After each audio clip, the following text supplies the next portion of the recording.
Okay, first of all, I would like to congratulate all the participants of the trainings for being patient with us, for being willing to learn, and for participating so actively. Since most of the audience here has participated in the trainings, I'd like to target you and give you some valuable practical insights from my work. And it combines the experience of my home institution, Institute of Public Affairs, which has been around since 1995, and which has worked first in a country which was going through socioeconomic transition, undergoing some of the major systemic reforms, including decentralization, healthcare reform, social policy reform, finally through EU accession, and now working within the EU. That's part one. Part two is my experience of working as an expert, consultant, and mentor for policy analysts in the CIS, starting from Central Asia through Caucasus, Russia, Ukraine. And I'd like to combine these two sorts of experience and answer two fundamental questions, I think, that await you once you finish the seminar. Why do policy analysis? And what impact can we practically expect? In the title of my presentation, I specifically referred to two geographical areas, but they are more than geographical areas. I would actually call them stages. I'd say that exactly what I referred to at the beginning, Poland was in the position many of your countries are in now. At the same time, many of your countries are interested in lessons from EU integration. So let's see what we are doing in PASOS, our think tanks, IPA, one of them, once we are inside the EU. Does it mean the end of history and the end of policy? Probably not. But certainly our work is different. The general conclusion, speakers are usually advised to start with one conclusion at first, then talk through it, and then repeat it at the end, so you will remember this one thing. So one thing to remember is that you always need to watch out for the policy environment. You always need to make your advice relevant, that is, hitting the right people, addressing the right target, and timely at the right stage of policy development. To illustrate this, I will refer to something we did with Jeff, which is Schengen, the magic word for many of you. We have worked on overcoming negative consequences of Schengen since 2002. And we are still there, okay? So you could say we haven't been too successful. But maybe we have done something. Timely policy advice means that we offer different types of advice, different type of analysis at different stages of development of policy. And I will also illustrate this through reference to not only Schengen, but also a broader area with which I'm familiar, that is immigration policy. Most of your research institutes are similar to my home institution insofar as you fulfill two major functions of such institutions. Firstly, you stimulate public debate. You put new issues on the agenda, or you add new aspects of these issues. Secondly, you provide technical expertise in the process of transition.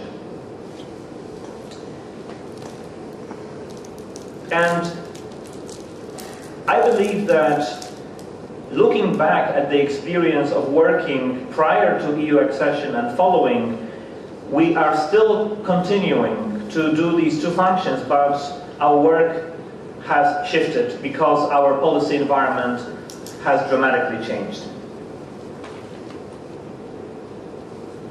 So How do we manage to influence policy in this changing environment? And let's look at Schengen as a case.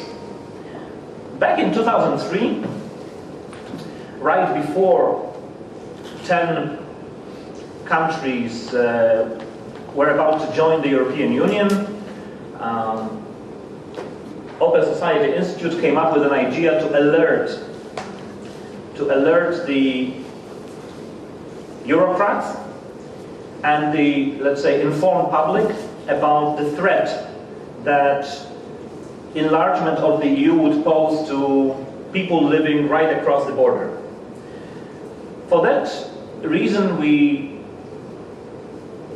asked sociologists, economists, and lawyers to look at all types of aspects of impact of introducing stricter border controls on the external borders of the EU. You may notice that we involved many countries, and we did a presentation in Brussels. And this was before there was Eastern Partnership. The European Neighbourhood Policy was only beginning, so basically there was no institutional framework in which to address these issues. That's why we started by appealing to values.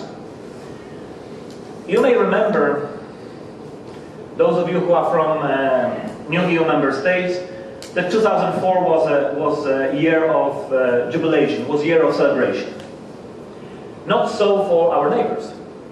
And this was the main message. Not everybody is happy. Not everybody is celebrating.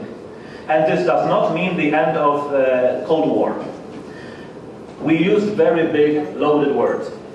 We appealed to values, because the prevailing mood was against our concerns.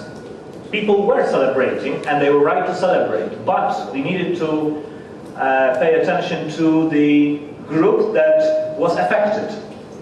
So one lesson from that, you remember the affected group, and you try to show the issue from their perspective. Since then, since 2003, much work has been done in this area. But the work was not so on the political level. That is, we did not see until very recently neighbors of the EU getting closer in terms of integration to the EU. There were no big declarations regarding that, but quiet work concentrated on raising the technical capacity of the governments. As a result, we have readmission and visa facilitation agreements with some of these countries, and again, our think tanks have been helpful. And here I think comes the question which I heard some of you raise during the seminars. During the technical process of harmonization of law, approximation of institutions, the usual answer of the government which we turn to is, we don't need you because we have in-house expertise. We have our lawyers, we have our border guards, our ministry officials, we don't need you. Well, anybody who has worked with the government in CIS knows that things are not so simple. That in fact, the European standards, the UN conventions need to be translated into the language that the officials can understand. This does not usually take place in public events. This usually takes place at closed events or through some kind of capacity building projects, but this work pays off. So we are now at the third stage. And PASOS is again talking about Schengen. But we are not talking to the Eurocrats, and we are not talking to so-called friends of Eastern partners. I'm from Poland. You don't have to persuade the Polish government, let Ukraine, Belarus, Georgia, and other CIS countries get visa-free travel. But there are members of concerned public in Western Europe. Okay? And you can see here, we are now working on overcoming the broader opposition And so we are back to where we were in 2003 in some respects. We again have to appeal to values. We have to appeal to the conscience of the Europeans. We have to say, okay, once these states fulfill technical requirements, they are entitled, that the deal is kept. Okay? Now, what about the CIS? What is the role for the CIS NGOs, research institutes? How can you promote modernization of your countries, for some countries, EU integration process?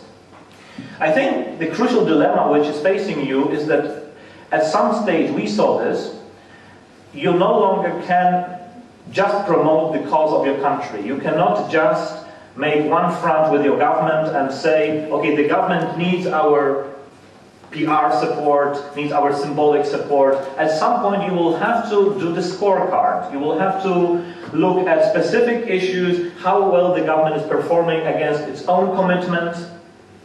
And we hear this from our partners in Western Europe, think tanks and also international organizations. This is the role in which independent research institutes in CIS countries are so much needed. Not only to be watchdogs, but also to be the intermediaries with the government. Again, translating the language of values into technical requirements and saying what concretely needs to be done. Once you do come closer to EU integration, you will have an easier time. We do have access to more statistics. We do have access to the information. The government has to reveal the information. But again, our role continues what we did during transition. We are critical, though friendly, observers of government's performance.